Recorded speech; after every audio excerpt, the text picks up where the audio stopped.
Oh my gosh, guys, the carnival storyboard is finally here! First of all, I really don't actually think that we're realistically going to get a Kinger and Jax conversation. I think it could happen. I don't think it will happen. But if it did happen, this is kind of how I think it may or may not go. Second, I am still not happy with the final product, but after re-recording and redoing and redrawing and just spending too much time on this, I want to get this done. I want this off my plate. It's just not going to be perfect, and I'm recognizing that and kind of just want it done. Third, apologies if my voice or the audio sounds any different at any point. I recorded this across multiple different days, recorded this sometimes when I was feeling sick or my voice was hoarse, whatever.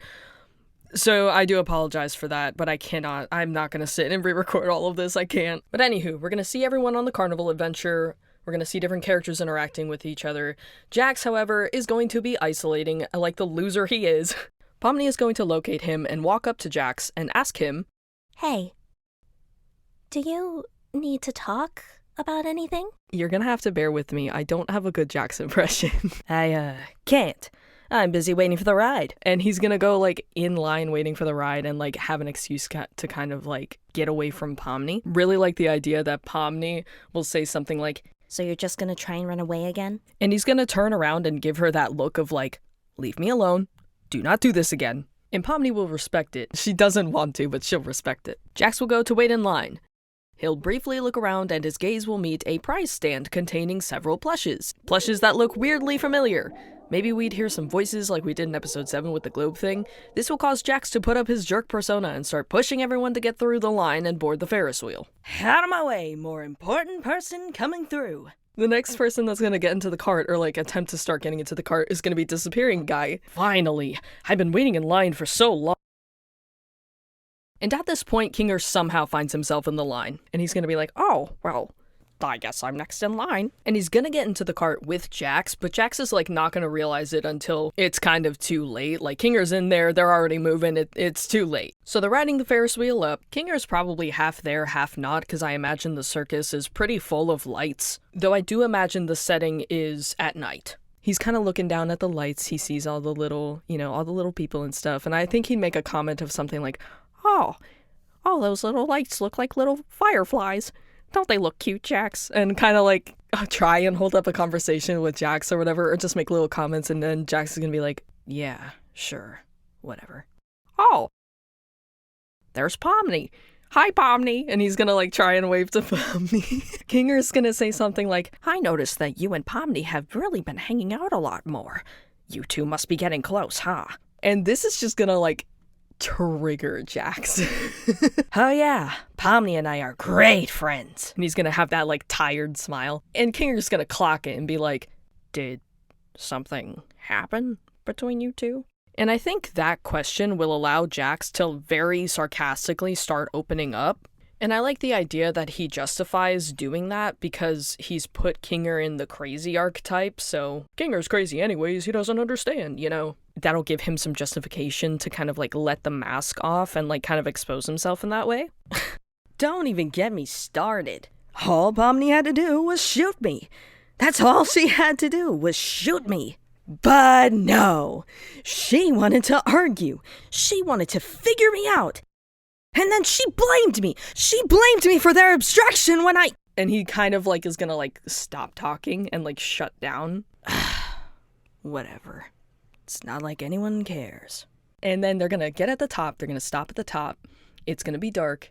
And Jax is just kind of like looking away, sulking. And then I think Kinger, my goat, is going to like have a similar conversation with Jax like he did with Ragatha. Kinger might ask a question like, why do you think Pomni blames you for something like that?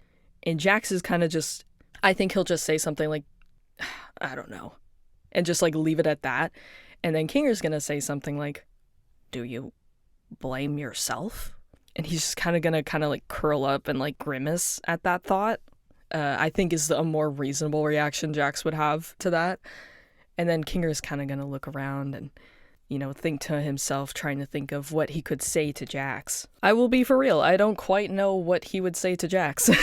I'm gonna try though, I'm gonna try. It's hard to move on from losing someone that you care about, isn't it?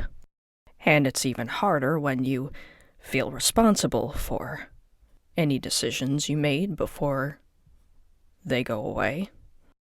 But nothing will change if you don't bother to learn from those mistakes and repeat the patterns. Certainly nothing will change if you continue to isolate yourself. It's hard. The fear of losing someone is pretty scary, especially when you've dealt with a situation like that before, but to me, it's better than being lonely.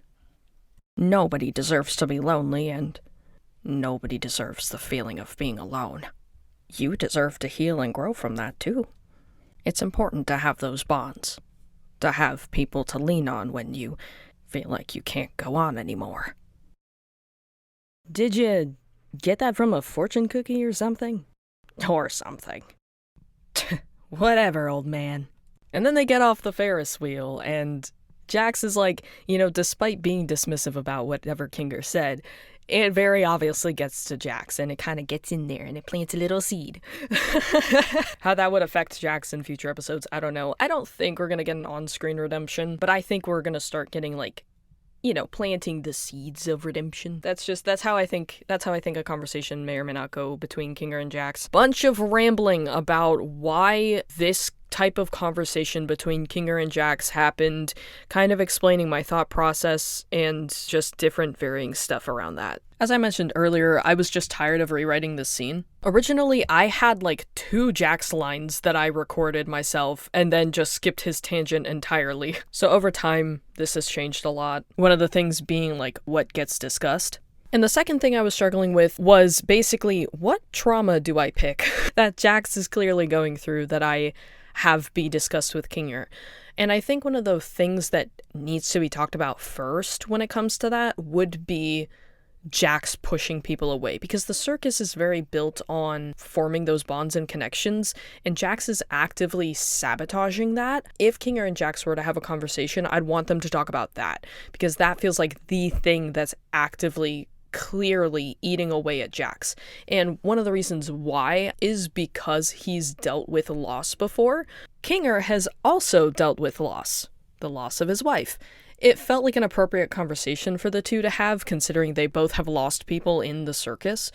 And it also felt like an appropriate conversation because it feels like that's the thing holding Jax back right now. There is also the ideology that Jax possibly has survivor's guilt or blames himself for his friend's abstractions. Based off of dialogue that Kinger had said with Ragatha when they had their conversation, I question if Kinger also kind of blames himself in a way, but has managed to kind of move past that a little bit more.